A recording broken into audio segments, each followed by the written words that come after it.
दिल्ली में कोरोना के केस तो तेज़ी से बढ़ ही रहे हैं, आप सब जानते हैं। और लगातार 25,000 पर डे का आंकड़ा अब आगे बढ़ चुका है। अब ऐसा लग रहा है कि धीरे धीरे 25-26,000 तक बढ़ गए, 28,000 30,000 तक हो जाएगा ये आंकड़ा। मैं दो चीज़ें कहना चाहता हूँ। एक तो ये कि दिल्ली सरकार पिछले दिनों में लोगों को बेड उपलब्ध कराने में बहुत तेज़ी से काम कर रही है और बहुत सफलतापूर्वक काम कर रही है।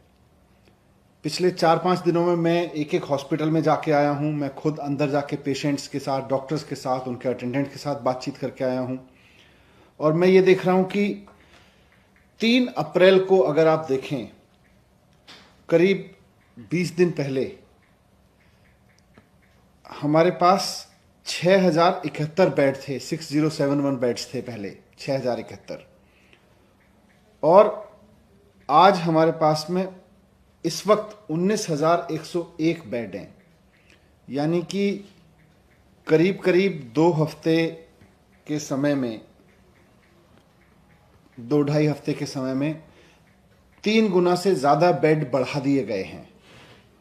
19,000 बेड्स इस वक्त दिल्ली में उपलब्ध हैं, दिल्ली में हैं, जिन पे पेशेंट्स हैं। इसमें से 2,500 बेड्स अभी भी वैकेंट हैं।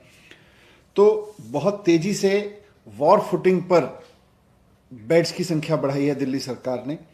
और इतनी तेज़ी से कहीं संभव नहीं हो सकता था, लेकिन फिर भी सारे रिसोर्सेज लगा के, सारी मैन पावर लगा के, पूरे जितने भी हमारे पास में रिसोर्सेज थे उनको ऑप्टिमम यूटिलाइजेशन करते हुए हमने 3 गुना बेड्स कर दिए हैं। 6,071 से बढ़ा के 19,101 बेड हो गए हैं केवल 2 से 2.5 हफ्ते के अंदर अंदर। अभी मैं पिछले दिनों सीएम साहब के आदेश पर लगातार एक एक हॉस्पिटल में गया हूं। सीएम साहब की निगरानी में डिस्कशन हुआ है और वहां भी उनकी कैपेसिटी को हमने जितना हो सकता है उतना बढ़ा के यूज करने का डिसीजन लिया है। इसमें बुराड़ी जो हॉस्पिटल है हमारा, वहां अभी 320 बेड हैं। इसको हम बढ़ा के 800 बेड का कर रहे हैं। 480 बेड यहां पे बढ़ जाएंगे। इसी तरह से जो हमारा अंबेडकर नगर का हॉस्पिटल था जिसमें मैं गया था, वहां 200 बेड हैं। उसको हम बढ़ा के 600 बेड वहां पे कर रहे हैं अभी। डीडीयू हॉस्पिटल है, वहां पर 250 बेड हैं अभी। उनको हम बढ़ा के 750 बेड कर रहे हैं। यहाँ पे 500 बेड बढ़ जाएंगे। आचार्य भिक्षु हॉस्पिटल है, यहाँ पर 150 बेड हैं अभी। इनको बढ़ा के हम 400 बेड कर रहे हैं। यहाँ पे 250 बेड बढ़ जाएंगे। राजा हरिश्चंद्र नरेला में हॉस्पिटल है, यहाँ पर 200 बेड हैं हमारे पास। हम इसको 400 बेड कर रहे हैं, तो इस तरह से यहाँ भी 200 बेड बढ़ जाएंगे। एलएनजेपी में 1,500 बेड्स हैं, वो सब फुल हैं इस समय। लेकिन हमने इनके साथ अब फैसिलिटीज़ जोड़ी हैं। अपने एक स्कूल में 125 बेड लगाए हैं और कॉमनवेल्थ सेंटर में 500 बेड लगाए हैं। इन्होंने ऑपरेशन में काम करना शुरू कर दिया है, फंक्शनल हो गए हैं ये। इस तरह से यहाँ भी 1,500 से बेड, अब यहाँ भी ज़्यादा पेशेंट्स देखे जा सकते हैं। डीआरडीओ का जो सेंटर केंद्र सरकार के सहयोग से, डीआरडीओ के सहयोग से बना है, उसमें 250 बेड्स कल एक ही दिन में भर गए। 4 घंटे के अंदर अंदर 250 बेड्स फुल हो गए। उसके भी 250 बेड्स और मिलने वाले हैं अभी।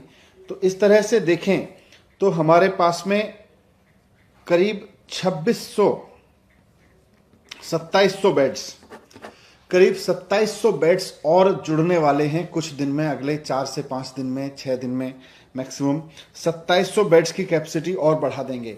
तो 6,000 से बढ़ा के अभी हमने 19,000 की है और 19,000 में अभी ये 2700 बेड्स और जुड़ जाएंगे। करीब 2,500 बेड्स इस समय भी दिल्ली के अलग अलग अस्पतालों में खाली हैं। आप ऐप पे देख लें, ऐप पे पूरी जानकारी है किस हॉस्पिटल में बेड खाली है।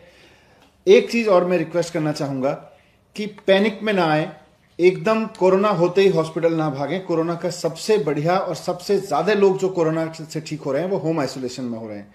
होम आइसोलेशन में ही रहें।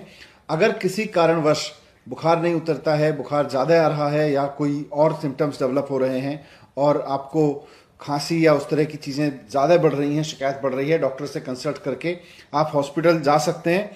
आपको बेड मिल सकता है। आप ऐप पे जाएं, जिस हॉस्पिटल में आपको बेड है उसी में जाएं।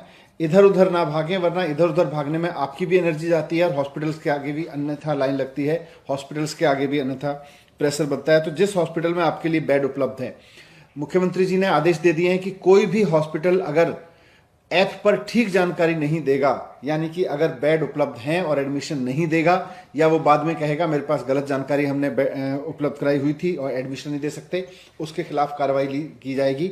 2 हॉस्पिटल्स के खिलाफ कार्रवाई पहले भी कर चुके हैं। फिर से कहना चाहूंगा, पैनिक ना करें। एक और चीज जो मैंने नोट की है, मैं हॉस्पिटल्स में गया हूं, पेशेंट से भी मिला हूं और अटेंडेंट से भी मिला हूं जो बाहर खड़े हुए हैं।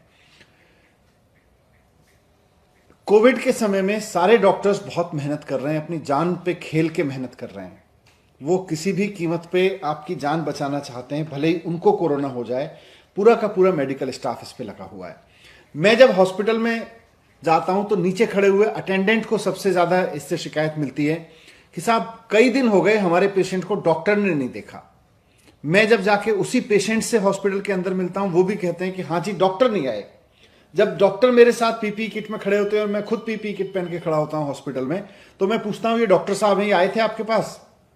वो आदमी कहता है हाँ जी मैं तो सुबह आया था, ये तो सुबह आए थे। अब क्योंकि पीपीई किट में डॉक्टर की पहचान नहीं होती, पेशेंट को लगता है कि जो व्यक्ति मेरे पास देखने आ रहा है, और ये गवर्नमेंट और प्राइवेट दोनों जगह से मुझे अटेंडेंट से शिकायत मिल रही है कि साहब हमारे हॉस्पिटल में हमारा पेशेंट भर्ती है और डॉक्टर ने उसको देखा नहीं है। पीपीई किट में डॉक्टर की ऐसे पहचान नहीं हो सकती है, और आपसे आके बात करके आपसे कंसल्ट करके चला गया। आमतौर पे पेशेंट को लगता है कि ये कोई जनरल अटेंडेंट होगा, जनरल ड्यूटी असिस्टेंस होगा, वो आके मेरे से हालचाल पूछ के चला गया है। डॉक्टर आके पूरी दवाई लिख के जाते हैं, बता के जाते हैं, चेक करके जाते हैं, रिपोर्ट करके जाते हैं। उनको पेशेंट को कई बार समझ नहीं आता। नॉर्मल केस में अटेंडेंट साथ में होता है, अगर नॉन कोविड केस होता था, नॉन कोविड पीरियड में अटेंडेंट साथ में होता है, तो अटेंडेंट और पेशेंट को मिलकर पता चल जाता था कि भाई डॉक्टर आ गए हैं। अभी डॉक्टर आ रहे हैं, डॉक्टर राउंड ले रहे हैं अंदर, वो पेशेंट्स को देख भी रहे हैं, लेकिन पीपीई किट में होने के नाते आपको पता नहीं चल पा रहा कि वो डॉक्टर थे।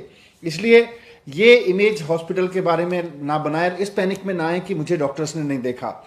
हम सब मिलके, जैसा मुख्यमंत्री जी कहते हैं, हम सब मिलके कोरोना से लड़ेंगे। सबने लॉकडाउन लगाया है, लॉकडाउन का फॉलो करें और पैनिक ना करें। सरकार ने, जैसा मैंने कहा, 6000 बेड्स को बढ़ा के 19000 कर दिया है, और अभी 2700 बेड्स अगले हफ्ते के अंदर अंदर दिल्ली के मेडिकल इंफ्रास्ट्रक्चर में और जुड़ जाएंगे।